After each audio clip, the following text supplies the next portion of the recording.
энэ сайхан гэгээ өглөөний мэндийг хүргэе. Өнөөдөр Гөлзөч өрөө подкастын маань 8 дахь дугаар сургуулийн төлөвлөж юу хийдэг вэ гэсэн эпизодыг хүргэж өгч байна. Өнөөдөр манай дугаарт маань онцгой зарчим Эрдэнэ салбарын сайн санаа маань оролцож байна. Өөрийгөө танилцуулах юу? За энэ подкастыг сонсож байгаа та бүхэндээ тухайн мөчийн мэндийг хүргье. Намайг сайн санаа гэдэг. За 2021 оноос хойш боловсролын сэтгэл зүйчээр ажиллаж байгаа юм хүн байна. Одоо нийслэлийн ерөнхий боловсролын гэгээ сургуульд сургуулийн сэтгэл зүйчээр ажиллаж байгаа. 2021 оноос хойш сургуулийн сэтгэл зүйчээр ажиллаж эхэлсэн байгаа. За тэгээд гэгээ сургуульд ажиллахаас өмнө болохоор нийслэлийн ерөнхий боловсролын лаборатори 115 дугаар сургуульд ажиллаж исэн. За баярлалаа. Тэгэхээр подкаст маань ерөнхийдөө сэтгэл зүйчдийнхээ ажил үргийг бусдад нийгэмд ойлгуулъя. Аль болох сэтгэл зүйн тусламж үйлчилгээг авдаг хүмүүс олшоосоо гэдэг үгнээс дэгдэж байгаа. Тэгээд энэ хүрээндээ сургуулийн сэтгэл зүйчийн ажил үргийг та бүхэнд танилцуулах болсондоо маш их баяртай байна. Тэгээд өнөөдөр бүгдээрээ сургуулийн сэтгэл зүйчийн онцлог практик туршлагуудаас хуваалцахын зэрэгцээ бас хүүхдэд хэрхэн хүмүүжүүлэх үү, өсвөр насны хүүхдэд хэрхэн харилцах уу гэх сонирхолтой яриа өрнүүлнэ гэж итгэж байна. За тэгээд өөрийнхөө яг сэтгэл зүйч болсон түүх туршлагаас ярилцаач. Тийм би болохоор бүр бага наснда 8 дугаар ангиас хойш сэтгэл зүйч болох юмсан гэж үздэг. Тийм зорилготой байгаад тэгээд 2010 онд Монгол Улсын их сургуулийн сэтгэл судлалын ангид эсэж ороод тэгээд 2014 онд төгссөн байна.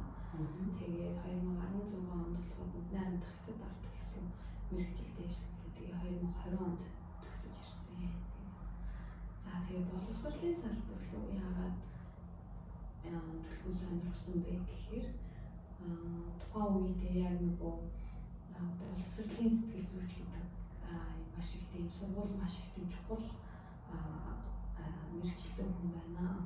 Одоо энэ чиглэлийн мэргэжилтэндээ ажиллах маш их шаардлага байна гэдэг бас тухайн үедээ ч бас нийгэмдээ ч бас нэлээд одоо тийм хүчтэй гарч ирсэн. За тэгээд энэ хамглан сайд маань байсан. Энэ хамглан сайд маань ч гэсэн ингээд сургууль болгонд сэтгэл зүйчийн орондоо баталгаар болгогддог гэсэн юм яагаад. Тэгээд миний хувьд тэгэхээр бас энэ хүүхдийн сэтгэл судлал маш их сонирхдаг юм байлаа. Тийм тэгээд тухайн үед энэ боловсрол гэдэг энэ салбар руу орохыг шийдээд. Тэгээд 2021 онд нийслэлийн ерөнхий боловсролын лаборатори 115 дугаар сургуульд анх ажилд орж исэн. Тийм төвтэй. За тэгэхээр сэтгэл зүйч маань мэдээж одоо хүүхдэд ажиллах илүү одоо өсөл сонирхолтой хамгаалсан болохоор сургуулийн сэтгэл зүйч тэр үндэ одоо боловсролын сэтгэл зүйчээр одоо ажиллаж байгаа ах гэж бодож байна. Тэгэхээр ер нь таны хувьд ингээд хүүхдэд ажиллахад ямар байдаг вэ? Хүүхдэд ажиллахаар нэг тийм цаанаасаа нэг тийм нас жаргалтай мэдрэмж төрдөг. За юунаас тийм нас жаргалыг авдаг гэхээр ингээд манай сэтгэл зүйч бүх бусад мэргэжилтнүүд ч гэсэн тэгж ярьдаг тийм. Хүүхэд бүр юм насанд хүрсэн хүнээс илүү хүүхдэд ажиллахыг хурдан одоо өөрчлөлт ажиглагддаг гэж ярьдаг. Яг тэрэн шиг гэх юм уу? Ингээ хүүхэд маань тодорхой хэмжээний асуудал бэрхшээл байлаа ч гэсэн одоо үйлчилгээ маш хурдан аваад хурдан ингээ төвшөлтөж сайжирч авах. Тэгээ миний ингээд ажил үүргийн маань одоо ач холбогдол нь ингээд үр дүн их хурдан гарч байгааг харах мэдрэмж маш их тийм гоё байдаг тийм. Нэрээ бас тийм ах шүү. Би ч тэгж боддог сэтгэл зүйчээс одоо бүр улам сайн баталгаажуулж авлаа. Насан туршидээ үед ингээд яг тогтсон хандлага бий болсон байгаа. Тэр яг тогтсон бие хүнийг өөрчилж хөгжүүлэхэд бол жоохон хүндрэлтэй байдаг. Магадгүй удаан үржил гарах магадaltaй. Тэгэхээр хүүхдүүд бол яг юмд соргоог шинэлэг тэгээд хүний хэлж байгаа үгээс анхааралтай сонсож ойлгож хүлээж авдаг учраас өөрчлөлт нь хурдан гардаг гэж болох юм. Нөгөө талаасаа бүрэн нэгэн төлөвшөлт тусаа байгаа учраас бид нар яг энэ боломжтой алтан үед дээр нь зөв чиглүүлэн өгч чадах юм бол бас байнгын асуултгүй хөгжүүлжтэй сэтгэл зүйн эрүүл бие хүний бүтээх боломжтой байх тийм. За хоёулаа тэгвэл одоо ерөөхдөө сургуулийн төлөвлөсчийн ажил өөрийн талаар ярилцгаа. Ер нь одоо сургуулийн төлөвлөсчийн одоо үндсэн чиглэл нь юу байдгийг. За одоо танаа сургуулийн хувьд бас юу гэж чиглэлж ажиллаж байна вэ? За сургуулийн сэтгэл зүйчийн хувьд болохоор хүүхдэд суралцах үйл явцад сэтгэл зүйн дэмжлэг үзүүлэх маш чухал ажил байна. За тэрнээс гадна хүүхэд маань тухайн одоо нас сэтгэл зүйн онцлогоо таньж мэдэх тийм одоо сэтгэл хөдлөлийн чадамжийг суралцах ч юм уу тийм. Тиймэрхүү чадрууд суралцуулах тал дээр гардаг гэсэн үг. За одоо сонсогчид маань их бас мэдэхгүй байж магадгүй игээ сургуулийг. За би бол одоо игээ сургуулийг тэр нэг сэтгэл зүйчийг сайн санаа одоо яагаад зорж ирсэн бэ гэхээр энэ сургуулийг бол одоо нэг үгээр тайлбарлаж хэлбэл аз жаргалтай сургууль гэж хэлмээр санагдсан. Сэтгэл зүйч маань гэсэн өөрөө бас дурдчихсан өмнө. За яагаад вэ гэхээр хүүхдийн хичээл гэдэг үйл ажиллагаа ямар нэгэн одоо хин нэгний заавраар хийдэг сонирхолгүй залхуу хөрмөр ажил биш. Аз жаргалтайгаар суралцах орчин нөхцөлийг бүрдүүлж өхийн тулд одоо эдний хамт олон хичээж ажилладаг юм онцлогтой байгаа. Ер нь бол сургалтын явцад одоо зөв дэмжлэг чиглүүлгийг өгч чадах юм бол хүүхдэд аз жаргалтай суралцах боломжтой байх тийм.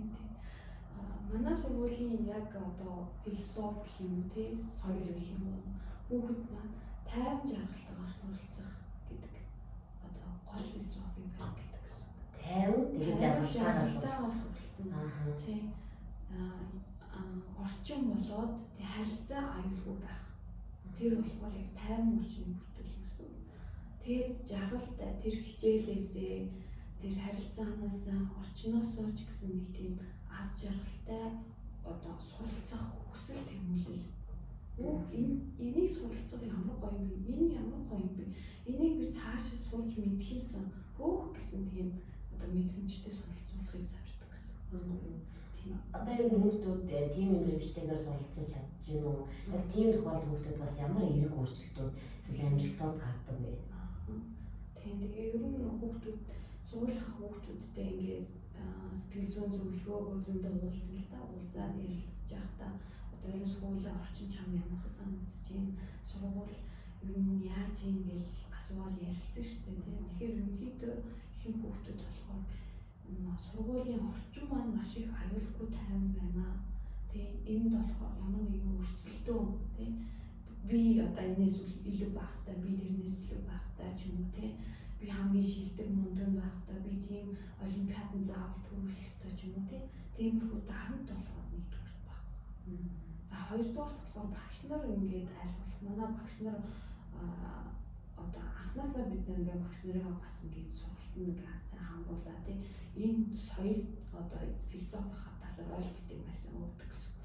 Хүүхэд гэдэг маань хүүхэд болгон одоо тусдаа оршихгүй байна тийм үү. Тэр хүүхэд болгон өөр гэсэн орших учраас тэр хүүхдэд чаддаг зүйл гэж байна. Онцлог гэж байна. Сонирхол гэж байна. Чадахгүй зүйл бас одоо юу гэдэг хичээвэл чадах зүйл бас байна. Тийм хүүхэд бүр ялгаатай гэдэг ойлголтыг маш сайн өгдөг болохоор багш нарын харилцаач гэсэн нэрийгээ таваад одоо хүүхэд болгонтой ингээд яг онцлогтод харуулж харилцдаг юм. Дарамт өгөөл тэр хүүхдийн хувь нуруу нь халдаал тий чи тийм байна ийм байна гээл тий хүүхдийг доош нь хийх одоо багш бол би чамаас одоо их мэдлэлтэй хүн байна гэсэн мэдрэмжийг харуулахгүй тийм ба би чиний хувьд ингээд туслагч дэмжигч чинь байна гэдэг байр суурь дээр байнга байхыг ирмэлцдэг тийм болохоор хүүхдүүд маань ерөнхийдөө орчин сайхан тайван багш нармаа сайхан харилцаатай дэмжлэгтэй байна. Энэ болохоор яг ингээд тийм тайван жаргалтайгаар суралцах орчин бол бүрдэж байна гэж хүүхдүүд ерөнхийдөө ярьдаг. Одоо бас ингэ бодохоор бид нар яг хөвсөн ном ба гэр бүлийн одоо хүүхдийн боловсролын суур гэж бас хөвчл ярьдаг тийм. Гэвтэл хэрвээ хүүхэд сургууль дээр тайван бас аз жаргалтайгаар суралцдаг бол тэр гэр бүлүүдийн харилцаанд бас өөрчлөлт гардаг болоо. Эцэгчүүд ер нь яаж хүлээж авдаг вэ? Эсвэл ямар одоо байгаад л дурддаг уу? Мэдээж тэгэл яг хүүхдүүдтэй уулзсан бас эцэг эхтэй ч гэсэн харилцаатай юм гэсэн үг. Тийм манай болохоор ингээд хөгжлийн ярилцлагууд гэж хийдэг л тийм. Эхлээд одоо хүүхдүүдийнхаа төвшин тогтоон тийм үү.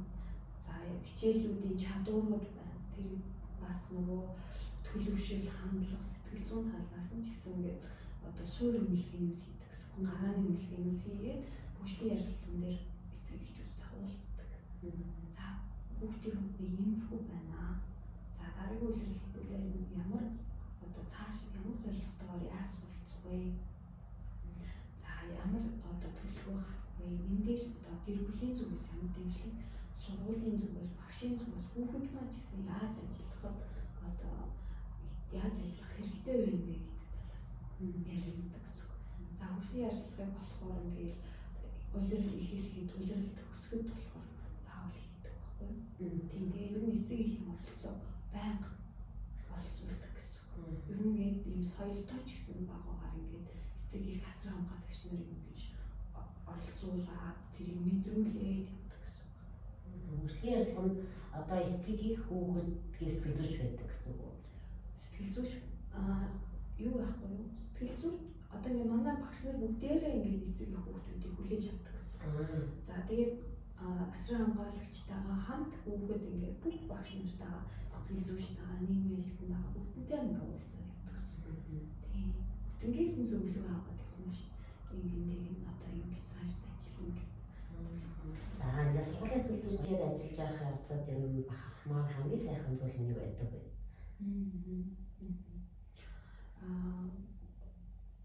Юу түрүүнд болохоор нэг сургуулийн сэтгэл зүйчийн нэг тийм одоо ажлын байрны онцлог гэх юм тийм зүйлийг ярмаар санагдаад. Тэгэхээр юу гэхээр ингээд сургууль гэдэг чинь амар олон субъектууд байдаг. Одоо ажилдаг бас холбоотой байдаг байгууллага шүү дээ. Одоо удирдлагууд байна тийм ээ. Зүгээр ингээд ажилчид бас байна. За багш нар байна, сурагчид байна. Тэгээ бас эцэг их асран хамгаалагч нарын холбоотой байна тийм үү. Тэгэхээр сургуулийн сэтгэл зүйчийн болохоор тэр бүх субъектуудтай харилцаж ажилладаг гэсэн. Тэгэхээр одоо харилцааны маш тийм уян хатан одоо чадвар суралцдаг гэх юм уу. За тэгэл одоо нэг хүүхдтэй ажиллажээ гэж төсөөлнө тийм ээ. За тэр хүүхд маань мэдээж ангийн багштай байгаа тийм. За тэгэхээр тэр хүүхд тулгарсан бэрхшээл асуудлыг за ангийн багштайгаас ярилцсан тийм. Энэ хүүхд за бүр ингэ детальны ингэсэн байна гэсэн мэн ерөөс ярихгүй шүү дээ. Иймэрхүү одоо бэрхшээл байгаа юм шиг байна. Тэгэхээр багшаа ингэж хойлоо одоо яаж хамтарч ажиллах вэ? Энэ хүүхдийг одоо илүү сайн одоо энэ асуудал бэрхшээлийг даран тоглохын тулд одоо илүү сайн хөгжихийн тулд хойлоо яаж хамтрах вэ гэж ярилцж байна. За тэгээд эцэг их асран хамгаалагч нар байна тийм ээ. Тэр хүмүүстэй бас ингэ тохиролцож ажиллах гэдэг бол бас их том одоо даваа гэх юм уу? Тийм. Ер нь эцэг эхчүүд ер нь бол хамгийн чухал нь ер нь гол үүрэг оролцоотой. Тийм. Хүүхдийн хөгжилд. Тэгээд эцэг их асран хамгаалагчтай харилцсан тийм ээ. Тэр хүүхдийн талаар маш сайн ойлгох хэрэгтэй болно тийм. Бас хажуугаар нь сэтгэл зүйн одоо мэдлэгийн бас мэдээллийн сайжруулахын тулд бас ажиллана тийм. Мэдээлэл өгч ажиллана. Бас нөгөө хүүхдийн талаар ч юм уу өөрийнхөө ажлын талаар удирдлагуудтай яаж сайн ойлгуулж таниулах вэ гэдэг чинь хийж болно. За бас сэтгэл зүйчийн ажил үргийг ажилчид бас ойлгох юм байна. Тийм. Энэ хүний ажил үрг цаад учруулахгүй шүү тийм ээ. Зөвлөгөө явж явах явцад ажил одоо өөрөөр нь хамаагүй орж гарч болохгүй тийм ээ. Ядчил дуу чимээ гаргаж болохгүй юм шүү тийм. Энд бол чухал үйл ажиллагаа явагдаж байгаа гэдгийг ажилчид бас ойлгох нь гэж хүлээдэг. Тийм тэгэхээр одоо харилцааны маш их чадварыг шаардж байгаа юм л да. Тэгээд одоо би бас сонсон л да сүүлийн үед нөгөө сургуулийн талбарт ажиллаж байгаа сэтгэл зүйчид маань их тийм одоо доктортой ажиллахад их бэрхшээлүүд их тулгарч байгаа гэдэг. Тийм. Миний зүгээс болохоор энэ бас их нөлөөлж байгаа. Маш олон хүмүүстэй ажиллах шаардлагатай. Олон өөрийнхөө ажлыг олон хүнд ойлгуулах тий хэрэгцээ тулгараад тийм байдаг болохоор ажиллахад том бэрхшээлтэй байгаа. Би ч гэсэн анхандаа бас тийм байсан. Яг одоо ч гэсэн бас бэрхшээл тулгарахгүй байна гэж хэлэхгүй тийм. Явсаа л байгаа. Тийм байна. Тэгэхээр түрүүний чиний асуусан асуулт юу нь бахархалтай байдаг вэ гэж юмсээ амарчлалаас одоо ингээд тууштай болчиход одоо төсөрсөн бэрхшээл болгон ингээд даван туулаад ингээд зохицуулаад явж байгаагаар өөрөөрөө бас бахархдаг. Тэгээд зөвлөгөөнд явж байгаа хүүхдүүд маань тий ажилласан ангиуд маань ингээд эерэг өөрчлөлтүүд тэр хүүхдүүдийн амьдралын чанарт нэг бахан ч гэсэн эерэг зүйл харагдаж байгаа юм. Тэр нэг одоо энэ мэдрэмж дээр тулгуурлаад ингээд цаашид ажиллах ирч хүчин гэж гарч ирдэг юм уу? Тийм. За тэгэхээр яалтчгүй сэтгэл зүйчдийн гол хүсдэг зүйл байх гэж бодож байна. Би ч гэсэн өөрөө дотроо бодчихлоо би. Яг нэг зөвлөгөө ч юм уу сургалтууд явагдаад түүний дараа яг тухайн үйлчлэгчд гарч байгаа өөрчлөлтийг хараад ямар гоё юм бэ. За дандаа ч эерэг өөрчлөлт гарахгүй байж болно тийм биендэл бэрхшээлтэй үед байна. Гэхдээ яг тэр одоо хүүхдийн сурлага сайжирж байгаа, зам байдал нь өөрчлөгдөж байгаа, за хаасал дадлаг хвшил нь өөрчлөгдөж байгаа. За магадгүй гэр бүлийнх нь эцэг их нь хүүхдтэй харилцах хандлага нь өөрчлөөд хүүхдийн нүднээс магадгүй гэрэл одоо юу гэж хэлэх юм цог гэрэл юм цог юм часж байгаа. Тэр мөч бас бахархал яхаар юм бах тийм. За хоёул одоо ингээд хүүхдүүдийн талаар ярилцаад яг одоо ерөнхийд нь биш яг бүлгээр нь ч юм уу эсвэл одоо бага сургууль, дунд сургууль яг хүүхдүүдэд яг юу хэрэгтэй байна вэ гэдэг талаас нь жоохон ярилцъя. Сургууль байх та. Манай сургуулийн хувьд болохоор яг намар орж ирээд гарааны үнэлгээ хичээдэг байхгүй юу? Яг нас сэтгэл зүйн онцлогт таарсан тийм судалгааны аргаар ямар нэгэн асуудал бэрхшээл байна уу гэдгийг илрүүлэх судалгаа хийдэг гэсэн үг.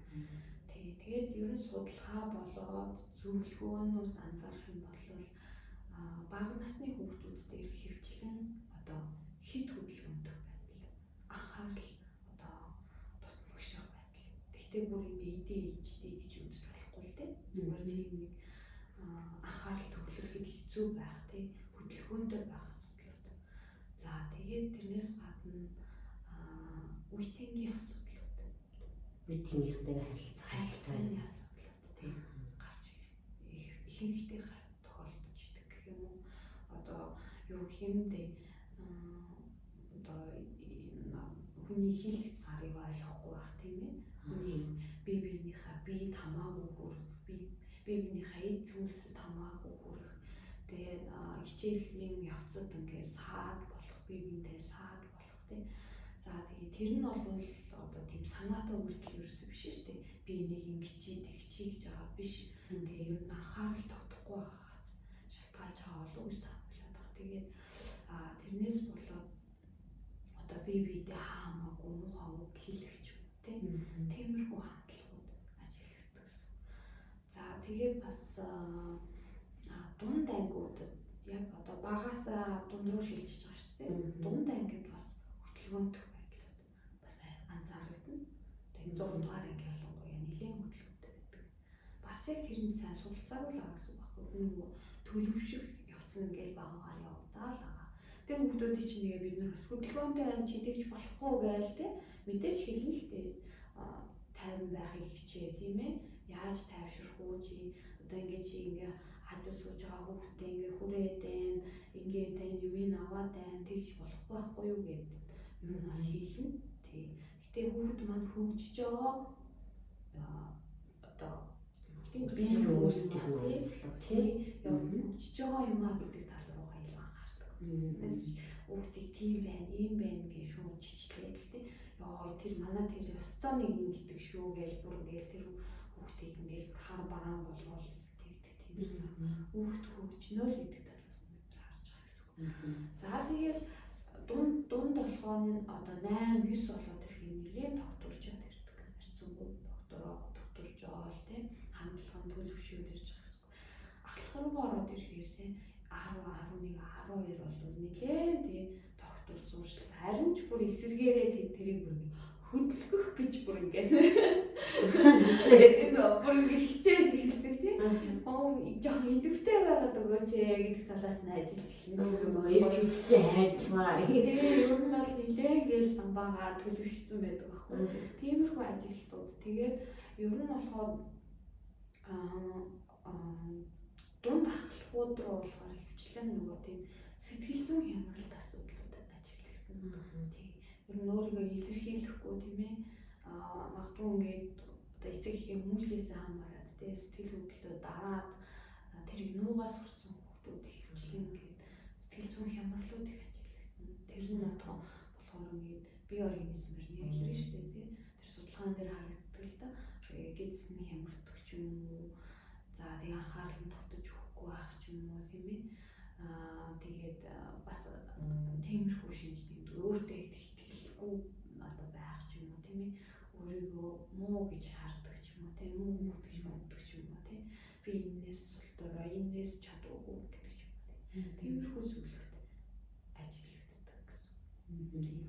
За бага юмнийхэн бол ялцчгүй одоо хурд хүч за тэгээд хөдөлгөөн байгаа шүү дээ. Бага юмныхны өөрсдийнх нь тэр хөгжлийн онцлог нь тийм.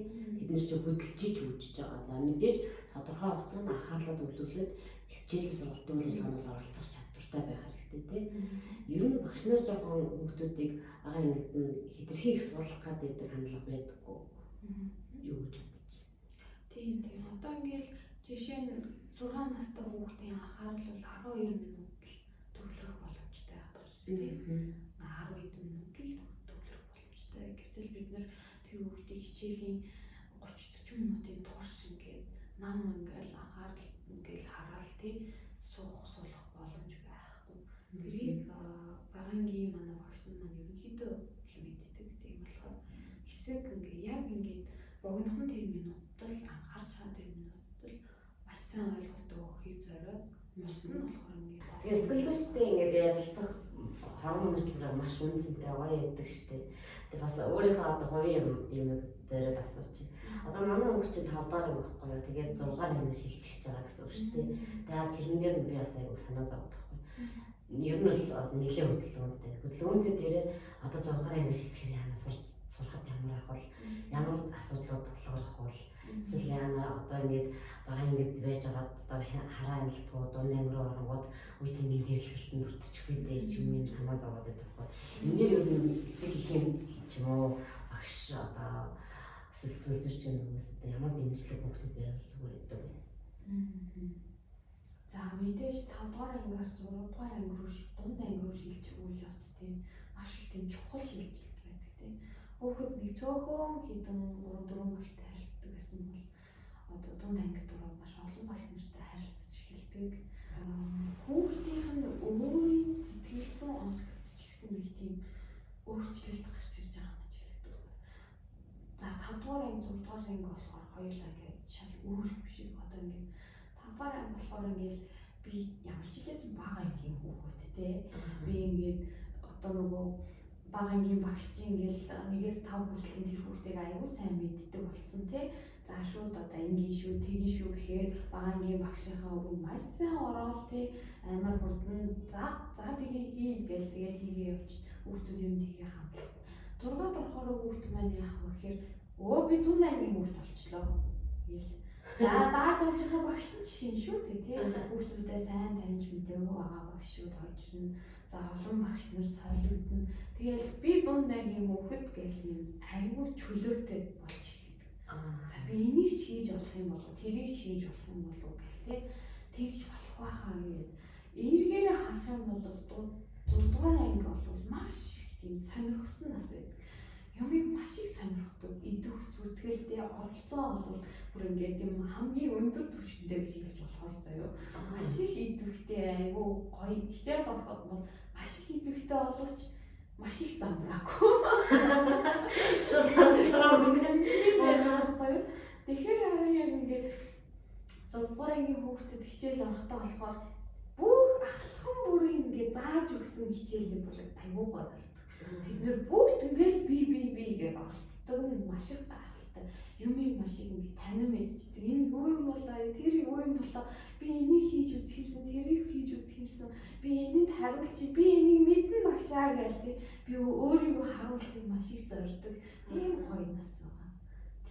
Тэгэхээр энэ одоо насан дээр нь юун дээр анхаарах хэрэгтэй юм гэхээр мэдээж эцэг эхчүүдийн сэтгэл зүй маш их дэмжлэх хэрэгтэй тийм үү? За тэрнээс гадна хэл хязгаар гэдэг зүйл одоо юу гэдэг бусад хүний бие алдаж болох уу гэдэг шиг юм. Одоо ингээ эргчлүүлээдээ гэж мэдрээд ирэхээр чи тэд нар чинь ингээ хамаагүй ингээл бүх юмд оролцох гал тий хамаагүй ингээл юм оролдох гал тий тэгээд эхэлдэг байхгүй юу? Хажууд сууж байгаа хүүхдээ ч ингээ зүгээр ялахгүй болохоор тэгээд эхлэн гэсэн. Тэгэхээр хим хэмжээ. Ер нь бол яадгүй гэхээр харьцангуйгээ гэртээ дүрмтэй тий бол одоо аав ээж нь болохгүй маш сайн заагаад өгсөн хүүхд болохоор сургууль дээр ирээд тэрийг нэг амар зөрчөөл тий асуудал үүсгээд байгаа юм гайгүй байхгүй. Тэгэхээр гэртээ дүрмтэй байх нь маш чухал. Чи энийг хийж болно, энийг хийж болохгүй гэдэг цаг хязгаарыг одоо ойлгуулж өгөх тий. Тэгээд тууштай байдал их чухал. Тэр хүүхдэд тууштай байдлыг маш сайн мэдрүүлэх нь чухал. За тэр дүрмээ маш сайхан тууштай мөрддөг байх. Бүгд тий итгэл үнэмшилтэй гэр бүлээрээ мөрддөг. Ганцхан аав мөрдөхгүй бусд нь мөрддөг ч юм уу. Тийм тохиолдлууд бас байдаг байхгүй. Тийм биш тийм ээ. Бүгд мөрддөг тийм дүрмтэй, журамтай тий. Тэгэхээр хүүхэд ирээл тийм байд, гэртэн тийм байдаг бол сургууль дээр ямар ч асуудал үүсэхгүй гэсэн. Мэдээж жоохон тийм хөдөлгөөн ажиглагдана л та. Аюу хөдөлгөөнтэй шүү дээ. Тэгэхээр тэрийг л ингээ шууд багш одоо ер нь багш нар ихэнх нь ер нь 6-таа яаж ажиллах вэ гэдгийг сайн мэддэг тий. 6-7 бол харцгүй хөдөлгөөнтэй байдаг учраас шууд алхамжилсан даалгаврууд лаагасаа л цуураад ах юм бол тэгээд аюу сайн тэрэнд баригдаад хэрэгтэй шүү. Зөв жоохон сул юм гараад ирэнгүүт нөгөөдөл чинь ингээл мужигнаалтаа босч ирээл ингээл байна шүү дээ. Тийм. Тэгээд мэдээж хүүхдүүд учраас дунд нь бас биеийн хэмжээлээ гаргах дасгалууд тийм ээ. Өөрхөн хөгжилтэй анхаарлын төвлөрүүлэх юмнууд багш нар орох юм чухал. За тэгээд эцэг эхийн хувьд түрүү хэлсэн тийм ээ. Дүрм журам гэдэг юмыг сайн ойлгуулаад тэгээд бас гэр бүл аюулгүй мэдрэмж. Гэртээ аюулгүй мэдрэмжтэй тайван байгаа хүүхэд сургууль дээр ч гэсэн тайван байна. Гэртээ тэр хүүхэд аюултай тий одоо тийм төгшүүр их өндөртэй байвал тэрийгээ та сургууль дээр ч тогтож өгөхгүй гэсэн. Тийм. Эсвэл сургууль юмхээр тэр хүүхдэд тайван амгалан мэдрэмж өгч чадчихвал тэр хүүхдийн хамардаг газар сургууль болж хүрнэ гэсэн. Ер нь гэртээ аюулгүй мэдрэмжтэй хүүхдтэй гаднаас нь хараад ажиллаад мэдэх боломжтой байдгүй. Яг сэтгэл зүйн үйл ажиллагаа явуулж байхдаа ерөнхийдөө ажиглагдах боломжтой.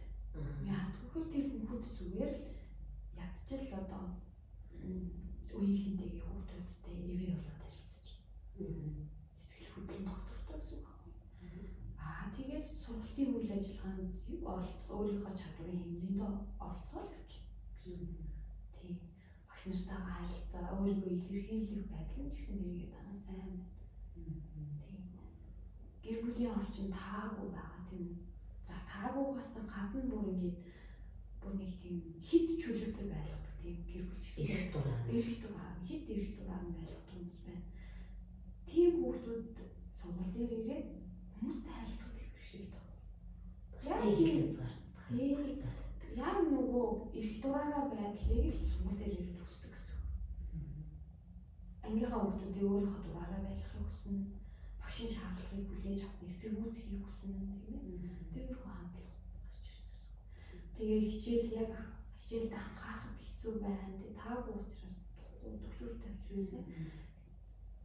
Хичээлд анхаарахад хэцүү байна тий. Тэгээл өөрөөсөө докторгүй л болдог гэсэн. Өмнөөс одоо сэтгэл хөдлөлтөнд ярилцж байгаа ч гэсэн энэ асуудал цэцэрлэг дээр хүртэл тохиолддгийг мэдэж авсан. Яг одоо эцэгчүүд тэрийг үзэж байгаа бол хүүхдүүд нэг бол үл хайхрагдсан, нөгөө талдаа хит эрх дураар нь байлгасан хоёр нь эргээд бараг одоо хөгжлийн бэрхшээлтэй энэ дүү хүүц хүүхдэд асуудал болж урьж байгаа. Өөрөлдвөл өөрийгөө чадамжтай хүн гэдгийг мэдэж чадахгүй гэдэг бол тэр хүүхдийн хувьд маш их чивтэр зүйл болж урьдаг. Иннээсээ болоод гэр бүлийнхнаа хувьд одоо яах нь үн цэнгүй, итгэхгүй, оройлгүй, хичээл сургалтын үйл ажиллагаанд оролцдоггүй, эсвэл байнга хэрэг төрж явдаг ийм зам байдал руу хувирах тохиолдол байдаг. Тийм болохоор хүүхдэд одоо манай сэтгэл зүйч хэлж байгаачлан хэл хязгаарыг маш сайн зааж өөрөө нөгөө талдаа бас яах нь хайр халамжийг ч гэсэн доктортой, тэнцвэртэй хэмжээнд өгвөл одоо зохимжтой байхаа гэж бодож байна. За одоо ойл өсвөр насны руу орох. Одоо баруун өсвөр нас руу орж яваа хаа тийм. Өсвөр наснд болохоор дунд болохоор ерөнхийдөө тэгээд эцэг эхчүүд ингэж бодсон юм шиг манай хүүхд ер нь одоо ямар хөө хүүхэд болж байгаа бол тий хүмүүжил төлөвшлийн хувьд тийм ээ ямар хөө хүүхэд болж байгаа бол гэж аягүй бодсон юм шиг байна. За тэгээд дунд ангид ерөнхийдөө нэг амар тийж анхаарал хандуулахгүй. Тэгсгээл за ингээд угаасаа яг нэг өсвөр наснд ороод ирэхээр хүүхэд маань ч угаасаа ингээд эцэг их гэхээс илүү найз нөхдөд гэл тий найзуудтайгаа илүү харилцаатай бол найзуудтай илүү юм ярих гал тий найзуудынхаа илүү ингээд дотн бүр тий эцэг ихээс илүү байр суурь тавьчих. Одоо жишээлбэл цагаан сараар дагаж явдаг хүмүүс ч одоо явахгүй л юм шиг тий явахгүй гэдэг. Тэр үед нь болохоор эцэг эхчүүд болохоор за гэл тий тэгж байгаа гэл нэг талаараа тэгж байгаа зүг боловч нөгөө талаараа хамгийн их одоо эрсдэлд одоо орох магадaltaй бүлэг болохоор дундаа юм их сонирхох бот нэг ядаж идэл манай одоо сошиал медиа юм хэрэглээний юм замбраагүй байдлаас болж ямар олон хүүхд эрсдэл рүү ордог гэдгийг өөрөөсөө та харахгүй аахгүй юм. Улсын сургуульд ажиллаж явах явцад бол тийм зүйл нэлээд харагдчихсан. Тийм тэр одоо яг сошиал бүлэг нэгдүгээр тийм. Хоёрдугаар ингээд бүр тэр өсвөр насны хүүхдийг тийм хараа хяналтгүй, халамжлах хөнгөө гэдгийг нь одоо тайлбарлуулсан одоо тийм нэг юм бүлэг тийм одоо хар нийгэм гэх юм одоо юу гэх юм одоо гэмт бүлэг сургууль байдаг бүлэг гадуур байдаг. Нийгмийн гадуурх бүлэг. Сургуулийн тэр дунд ангийн насны тийм хүүхдүүдийг одоо янз бүрийн гэмт хэрэгт уруу татдаг тийм бүлгүүд байдаг. Тэгэл нөгөө хараа хэмжтгүй явж байгаа тийм одоо нэг халамжлах одоо араас нь явах хөнгүүч юм тийм хүүхдүүдийг уруу татах бэлэн байж байгаа. Тийм нэг хар нийгэм гэх юм тийм бүлгүүд байж байгаа юм лээ. Тэрийг бол харж ирсэн. Тэр яг тийм юм байна. Одоо би ингээд сүүлийн үед жоохон онлайн орчинд идэвхтэй байгаад ирэхэд надад сонин чатууд ирээд байна. Танихгүй юм. Тэгээ яг зарим нь би одоо ингээд мэржлийн хүрээнд бас ингээд туслан зөвлөгөө авахыг хүссэн хүмүүс ч юм болов уу гэдэг нь ганц нэг accept хийгээд зөвшөөрөнгөд сонин бичлэг явуулна. Эсвэл сайн уу танилцъя мэлзээ гэсэн чат явуулдаг. Нөгөө талдаа одоо манай сайн хэлсэн чинь 5 дугаар ангилсан манай хүүхэд нөгөө манай хүүхэд ингээд онлайн орчинд миний утсаар ингээд зарим нэг тоглоомууд надад сонин чатардаг. Тэгээ би тэндээс яг бас нөгөө хадгалж ерөөхдөө бодож ирсэн чинь сэтгэлзүйчээс яг одоо байдаг гэдгийг ингээд тодорхой болгоод авч байгаа байхгүй. Өөрөлдвөл яг тэр нөгөө хүүхдийн хандлт хаана байгаа тэр анхаарал байгаа хэсгүүд дээр одоо хүүхэд магадгүй гэрийнх нь одоо цаг зав гаргадаггүй хүүхэд онлайн орчинд хит идэвхтэй байнгут тэрийг нь далиндуулж чат бичиж харьцаж өөрийнх нь анхаарлыг татангаа буруу замаар ашиглах тийм өөрийнхөө ашиг сонирхлын төлөө ашиглах тийм хүмүүс бас байж болох нь шүү тэгвэл хамжлах хэрэгтэй байна. Тийм. Тэд нар бүр ингээд маш тийм мэрэгжлийн төвшөнд ажилладаг гэх юм уу одоо ингээд одоо хүүхдийн сонирхдаг тийм аниме тийм дүрүүдтэй тийм одоо cover зурагтай тийм профайл зурагтай тэгээд шууд ингээд яг үеийн хүүхд юм шиг ингээд хандлагдаг тийм ингээд одоо тэр хүүхд чинь мэдээж хайр халамж багтаа бол тийм юм хүсэж байгаа шүү дээ. Яг тэр хүсэл хэрэгцээг өгдөг хамгийн зөв нь өгөөл одоо бүр ингээд харилцаа бүр цаашаа дамжирч байгаа шүү дээ. Тэглийг нь олж байгаа. Тийм маш олж авч байгаа гэсэн. Тэгээд эрэнгууд ингээд уултна. Уулзгаар нөгөө хүн чинь мэдээж насанд хүрсэн хүн байж тээ. Тэгээ хүүхэд үгүй мөгүй одоо нөгөө хүүхэд чинь гайхаад тийм юу яагаад ийм болоод байна гэх тэгэхээр итгэлийн олоод авсан. Тэгээ тийм одоо юу гэдэг нь хүүхдийн нэг тийм үн цэнтэй хүн болсон байж тээ. Тийм байгаа болохоор ялцаа үйлчлээд сүүлдээ бүр ингээд би чамаас сална шүү, болин шүү гэд бүр тэрнээс илүү зүйлийг хүсэж эхэлдэг гэсэн. Тийм зүйлд орцсон тийм хүүхдүүд бол ер нь бол хүүхдүүд байдгийн байна гэдгийг харж ирсэн. Тэгээ яг тийм тохиолдолд бас бусдаас дэмжлэг авч чадахгүй тий. Маш их хэцүү. Маш их хэцүү. Тийм. Яг тийм кейс илэрч ирсэн л та. Тэгээд бид нар хүүхд хамгааллын багаараа өмнөх одоо төрийн сургалт ирсэн. Хүүхд хамгааллын багаараа тэн дээр ажиллаж байсан. Гэхдээ яг энэ нь одоо хүүхдийг маань 100% яг ингээ хамгаалж чаддаг болов гэдэг жоохон эргэлзээтэй санагдсан. Ямар ч юм лээсэн манай хүүхд хамгааллын баг цагдаагийн байгууллага мэддээ дараагийн төвшин шилжүүлж байгаа шүү дээ. За тэгээд манай сургуулийн хүүхд хамгааллын багийн тухайн кейс дээр ажилласан зорилго болохоор юу гэсэн тэгэхээр ямар ч хэлээсэн энэ хүүхдийн тухай мэдээллийг задруулахгүйгээр энэ сургуульда орчиндөө тайван амгалан одоо сурах эрхээ эдгэн чухлаа гэж үзээд тэгээ яг тэр хүүхдийг 100% ингээд бас сайн ингээ халамжилдаг анхаардаг хүн гэж байгаагүй байхгүй. Тийм болохоор за тэгэл ер нь тэр чиглэл рүү ажиллаад ямар ч гэсэн тэр хүүхд маань одоо миний сонсгоор бол сургуультай сураал явж байгаа. Тийм. Цагдаагийн байгууллага руу дараагийн төвшин шилжээд явсан. Гэхдээ нөгөө хүмүүс нь бол илэрч гарч ирээгүй хаа л гэж тийм илэрхэд хэцүү байдаг бах тий. Тэгж ажиллаж исэн. Тэгээ дунд ангийн хүүхдүүдийн хувьд болохоор одоо эрсдэл рүү орох гэдэг болохоор одоо аав ээжтэйгээ хүүхэд маань итгэлцлийн харилцаа үүсгэх юм маш чухал. За хүүхдээ ингээл за чи тэгхгүй байна, ингэхгүй байна гээл тэ дайрч дормжлол одоо яа тий биедэн гар хүрээл эсвэл ингээл ерөөсөө ярих гэсэн зүйлийг сонсохгүй хамтдаа цагийг өнгөрөөхгүй тийм ээ. Тийм байгаа тул хүүхэд маань улам цаашилдаг гэсэн үг. Мэдээж хүн болгонд хайр халамж хэрэгтэй тийм үү. Тэгэхээр тэр одоо хэрэгцээг өөр газараас л хайна гэсэн үг шүү дээ. Тэгэхээр тэр хэрэгцээг нь өгөх гээд бэлэн хүмүүс ингээ байж идэг гэсэн үг байна шүү. Гол нь тэр чинь өөр зорилгоор ашиглах байгаа хүмүүс байдаг. Тийм болохоор одоо хүүхдтэйгээ аль болох итгэлцлийн харилцаа үүсгэж буруу зөв болохгүй тийм үү. Өмнө хязгаарыг ойлгох. Ямар нэгэн одоо эрхийг чинь зөрчсөн чамайг таагүй мэдрэмж төрүүлсэн тийм үү. Тухгүй байдалд оруулсан тийм хүн ч юм уу ямар нэгэн зүйл байх юм бол миний охин одоо миний хүү ээжтэй аавда хэлээ. Заавал хэлнэ шүү гэдэг одоо хүүхдийнхаа тал нь байна гэж чухал. Тэгэхээр болохоор хүүхдүүд маань харьцангуй ингээд төлөвшөө тогтоод ирдэг байхгүй. Ерөнхийдөө ингээд хүүхдийн хүмүүжлийн суурь ингээд багасаа явагдал ингээд явж байгаа шүү дээ тийм. Ерөнхийдөө ингээд хүмүүжлэн одоо сэтгэл зүйн одоо хөгжлөн ч гэсэн ингээд асуудал бэрхшээл багтаа явж байгаа хүүхдүүд маань ингээд ерөнхийдөө ахлах руу ороод ирэхээрээ айгүй хөөрхөн юутай зорилготой тийм хүлэлтэй. Би одоо ирээдүйд ийм хүн болно да би ийм мэрэгжил эзэмшинтэй тий.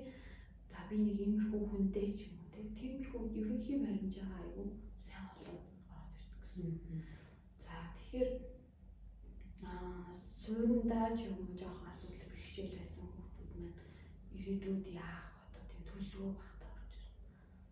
За одоо ямар мэрэгчлээ болох би ер нь ямар хүн болоо гэж юм. Одоо өсвөр насны сүүл үе буюу тий ахлах ангийн үе болохоор ерөнхийдөө өөрийгөө таньж мэдэх гэдэг тийм чухал үе шатууд байдаг. Би одоо ямар хүсэлтэй, ямар чадвартай, ямар мөрөөдөлтэй хүн бэ? За би өөрийнхөө энэ чадвар тий хүсэл сонирхол дээрээ тулгуурлаад би цаашид за ямар мэрэгжил эзэмшээ ирээдүйд амьдрах вэ гэдэг тийм төлөвшил бодол тий сууж эхэлж байгаа тийм үе байна. Тэгэхээр одоо сургуулийн хувьд гэх юм бол ахлах насныхын хөвчлэн одоо өөрийгөө таньж мэдэх гэдэг тал руу хөвчлэн ажилладаг гэсэн.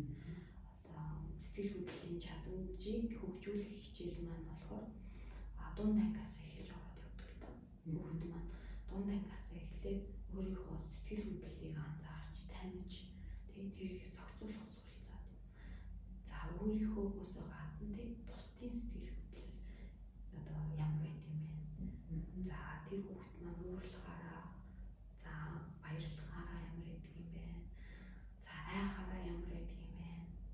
тэр үед нь бид нэр тэр хүүхдтэй яаж харилцах вэ гэдэг ч юм уу те. Тэрийг тааруулж тохируулж суралцдаг гэсэн үг байна. За тэгээд ахлах руу орохороо мэрэгжил сонголт руу чиглээд явчихна гэсэн үг. Тийм. Илүү бүр одоо сэтгэл хөдлөлийн чадамжуудаа илүү ингээд нарийсгаад хөгжүүлээд явна. Хүүхд өөрөө ингээд сэтгэл хөдлөлийн мэдрэмжийн талаар одоо онлын ойлголт аваад тий. Одоо баярлах гэдэг чинь юу юм? Тэгээ онлын талаас ямар онолууд байдгийг, эрдэмтэд юу гэж үзсэн байдгийг, сүүлийн орчин үеийн судалгаа юу байгаа юм бэ гэдэг дээр өөрсдөө бие дааж ажиллаж эхэлдэг. Илүү шинжлэх ухаанд ажилладаг. Дунддаа болохоор ерөнхий суурь аваад хоорондоо ярилцаад таниал явуулж авлахтаа илүү ингээд шинжлэх ухаанчаар судлаад хоорондоо тэр ингээд мэтгэлцээд ярилцаад хэлэлцээд тэгээд явуулж. Тийм. Мэргэжил сонголт гэдэг бол яг үнэндээ өөрийгөө яг бүн таньж чадсан хүний хийдэг зүйл юм билээ шүү дээ. Тэгэхээр өсвөр наснд өөрийгөө таньж чадчихвал ахлах ангид ороход мэргэжил сонгоход илүү хялбар болчихж байгаа хэрэг тийм. Ерөнхийдөө тийм. Гэтэ яг бид нарыг тэр бид нар хүүхдийг шууд ингээл чи одоо ингээл мэргэжлээ сонгохгүй бол одоо ингээд дуусан ч юм уу тий ирээдүйн чинь хэцүү байдалд орно гэж тэгж айлахгүй шүү дээ. Ерөнхийдөө энэ наснд ингээд өөрийгөө таньж мэдэх нь чухлаа. Мэргэжлийнхаа баримжаа болох нь чухлаа гэдэг талаас нь хэлж өгнө. Яг хүүхдүүд маань эцэг их асран хамгаалагч тий өөрөө бодоод ярилцаад одоо өөрсдөө тохирсон мэргэжлийг сонгох нь илүү чухлаа гэдгийг таньж мэднэ гэсэн. Эцэг эхчүүд ч гэсэн магадгүй ингээ өөрийн хүслээр явуулах гэж оролддог байхгүй. За орчин үед одоо ингээ санхүүгийнх нь илүү гайгүй явж байна тий. Тийм болохоор амар олон нийтийн үйл ажиллагаанд оролцох сонирхолтой хүүхдийг шууд санхүүгийн мэргэжил эзэмших гэдэг ч юм уу тийм шаардлагыг туулгадаг ч юм уу тийм зүйл байна. Тэгтээ бид нэр эцэг эхтэй бас ярилцсан. Таны хүүхдийн чинь чадвар юм байна тийм ээ. Одоо ингээл 10 жилийн өмнө нийгэм ямар байлаа. Бидний одоо 10 жилийн дараах нийгэм ямар байхыг бид нэр төсөөлөх аргагүй. Монголд хөгжөөгүй одоо Монгол бүтэхгүй гэж та одоо харж байгаа ч гэсэн ирээдүйд ямар болох мэдхгүй. Тэгээ хүүхэд маань өөрийгөө сайн таних мэдээ, өөртөө итгэлтэй тий, өөрийн үн цэнийг сайн мэдэрч гисэн тий, өөрийгөө юу чаддгийг ойлгодог хүүхэд маань ирээдүйд алдахгүй гэдэг талаас нь эцэг эхчүүдэд мэдээлэл өгнө. Тийм шүү. Яг үнэндээ яг ингээл эцэгчүүд ухаагч нь бол за миний зөв чи энэ мэргэжлийг сонгох гэж байгаа гэсэн дотроо бас гол санаа нь бол хүүхдэд зөв чиглүүлээд өгч юмсан л гэж бодож байгаа шүү дээ. Мэргэжлээс төлөвлөж тэгээд хэлэхээр бас шал өөр болдог. Хандлага өөр нэрээ тийм биш үү? Арай өөр талаас нь хандж эхэлдэг. Хүүхдээ болохоор чи зүгээр дураа ажиллаж эсвэл намайг болов үсгий чинь гэдэг ч юм уу те. Эсвэл би чиний төлөө хичээж яхад чи намайг ойлгохгүй гэдэг талаас нь хараад байдаг бол сэтгэл зүйч ирэхээр бас эхлэхээр бас арай өөр талаас нь харах боломж олгодог байх гэж байна тийм. Тэгээд эцэг их бид нар ч би ч гэсэн мэргэжилтэн хүн ч гэсэн ялгаагүй аав ээж хүн шүү дээ тийм. Тэгэхээр яалтчгүй жоохон алдаа гаргадаг тийм. Юун дээр гэхээр бид нар хүүхдүүдээ ингээ хитрхээ одоо төгс дүрд оруулахыг хүсэж байдаг. Төгс байх 100% байхыг хүсэж дээ шүү дээ. Гэтэл одоо өсвөр насны хүүхэд маань бид нар ч одоо тийм 100% гэдэг ойлголт байдаг ч юм уу ч юм уу тий. Тэр эргэлзээтэй тийм байхад тэр хүүхдтэйж одоо төгс байгаа ирээдүйд төгс тийм амьдраад явна гэдэг жоохон эргэлзээтэй байхгүй. Тэгэхээр бид нар эцэг эхчүүд асран хамгаалагч нар хүүхдээ юу гэж харуул зүгээр гэхээр 100% биш тэр хүүхэд маань одоо 0-аас хэдвэ гэж харах нь их чухал байхгүй. 0-аас одоо ингээл жишээ та ингээ хүүхдээ бодоод үзтээ. За хүүхдээ 0-аас хэдвэ гэж бодоод үзэхээр хэд гэж үнэлж чинь тийм үү. За дараагийн жилд нь хэд бол сайжирсан байна гэдэг ч юм уу. Эерэг тал руу илүү анхаарлаа хандуулах нь чухал. Тэгээд хүүхдээ байгаагаар нь хүлээн авах гэдэг их чухал. За тэгээл өөр нэг хүүхдтэй харьцуулаад тий манай хамаатны тэр хүүхд тэнд сурж байгаа, тийшээж яваад, гадагшаач яваад тийм мундаг байсан, тийм олимпиадад тэгж оролцоод тэгсэн тэгж яхад манай энэ байж байгаа зэрэг ийм тийм гэж хэлдэг байхгүй. Гэхдээ тэр хүүхдээс танаа хүүхд чинь шаал ондоо мэргэжлийн сэтгэл зүйчтэй ярих хорон бүч бүр одоо надад дахин л шинэ мэдлэг, шинэ санаа бас одоо амьдралд хэрэгжүүлэх туршлага боломжийг болж үлддэг. За тэгээ хоёулаа одоо сэтгэл зүйчтэй хандаад бас яг энэ сургуульд ажиллаж байгаа болон практикт ажиллаж байгаа сэтгэл зүйчтэй хандаад бас мэргэжлийн туршлагаасаа хуваалцъя. Ямар зөвлөмж өгмөр байна. Бас өөрийнхөө хэрэгэлдэг арга хэрэглэгдэхүүнүүдээс хэлж өгөх боломжтой боллоо. Тийм. Яг сургуульд сэтгэл зүйчээр ажиллах нэг тийм одоо нэг юм бүхэл юмны ингээд бөөрөн дээр нэг юм наацсан шиг тийм. Нэг шал өөр хүн гээд ороод ирсэн гүнлэгийн хүн шиг нэг тийм мэдрэмж бас төрүүлдэг үе байсан л да. Хамгийн анх 21 онд анх ажил орж ирж яхад тийм бүгдээрээ ингээд багш нар чинь ингээд багаар ажиллаа тийм. Ингээд өгчээлээ хэрхэн сайжруулах, хоорох одоо тийм хүүхдтэй ингээд анхаарал ингээд нэг бүхэл цогцсон байгаа шүү дээ. Гэтэл ингээд сэтгэл зүйч гэдэг нэг хүн орж ирээд нэг юм нэг бүхэл юмны бөөрөнд нь алдаад нэг тийм өөрийнхөө нэг орон зайг тэмдэг өвлдөөч гээл гаргачих гээл тийм нэг өөрийгөө нэг хавчуулах гэж оролдоол тийм яаж баг болсон хүмүүс рүү баг болох гэж дунд нь оролдож айгу маш их тийм энерги зарцуулсан гэх юм. Тийм маш их энерги зарцуулсан. Тэгэл ерөөсөө одоо ерөнхийдөө бид нэр ингээд боловсролын сэтгэл зүйчийн ингээд мэргэжүүлэх сургалтыг төгсгөөл тий 45-ны сургалт төгсгөөл ерөнхийдөө яамны талаас бол аль болох одоо бүх боломжоор тий одоо ажлын байрын одоо бий болох гэж их оролцсон л доо тухайн үедээ 21 онд чинь нэг одоо захирлуудад бүгдэнд нь одоо ийм мэргэжлэн очиж байна. Энэ хүн бол ийм ажил хийдэг. Одоо та нарт ийм тусалцаа үзүүлэх хүн шүү гэдэг талаас нь нэлээд ингээд сургалт мэдээлэлүүд өгсөн байсан. Тэгээ бид нэр анх очиход бол ер нь их сайхан хүлээж бид нарыг хүлээж авч байсан. Тий. За энэ тэгээд ерөнхийдөө хүмүүсийн анзаарах нь энэ хүн юу хийдэг юм бол гэж их гайхаж тий сонирхож багш нар ингээд орж ирээл ингэж харж мараад их тийм сонирхолтой тийм одоо эхний жил гэх юм уу тиймэрхүү байсан. Тэгээд за ингэ сүүлийн ормыг сэтгэл зүйчтэй үлдээж байна. За сургуульд дөнгөж сэтгэл зүйчээр ажиллаж эхэлж байгаа сургуулийн сэтгэл зүйч нартай хамтарч эхлэхэд за үнэхээр ингээд манай одоо ажил мэргэжлийн хувьд их олон тийм субъекттэй харилцдаг тийм яг ингээд тийм амаргүй тийм мэргэжил байдгаа ажил байдгаа тэгээд яг тийм ажлаас хашгирсан хэцүү тийм мэдрэмжүүд төрөх байх миний хувьд ч гэсэн төрж байсан тэгээд тэрийг ингээд давамтуулаад ажилласаа нэг тийм аз жаргалтай сэтгэл ханамжтай мэдрэмж аваад явах юм бол тий бас өөртөө анхаарад өөрийнхөө сэтгэл зүйд анхаарад за үнэхээр хэцүү байгаа бол завсарлага авдаг байж одоо өөртөө анхаарч чадах юм бол ингээ өргөжлүүлж ажиллах боломж бас байгаа. Тэрнээс гадна бид нар бас хоорондоо ингэж хамтарч ажиллах нь маш хэцүү байгаа. Одоо гав ганцаархнаа ингээ сургуульд ажиллахаар ингээд ганцаардсан мэдрэмж айгүй их төрдөг. Тийм болохоор за сургуулийн сэтгэл зүйч нар манд хоорондоо хамтраад сайхан ажиллах юм бол бас их тийм дэмтэй гоё мэдрэмж бас авдаг шүү гэж хэлмээр байна. За тэгээд таны мэдэрч байгаа хэцүү зүйлийг би ч гэсэн бас мэдэрч байгаа шүү.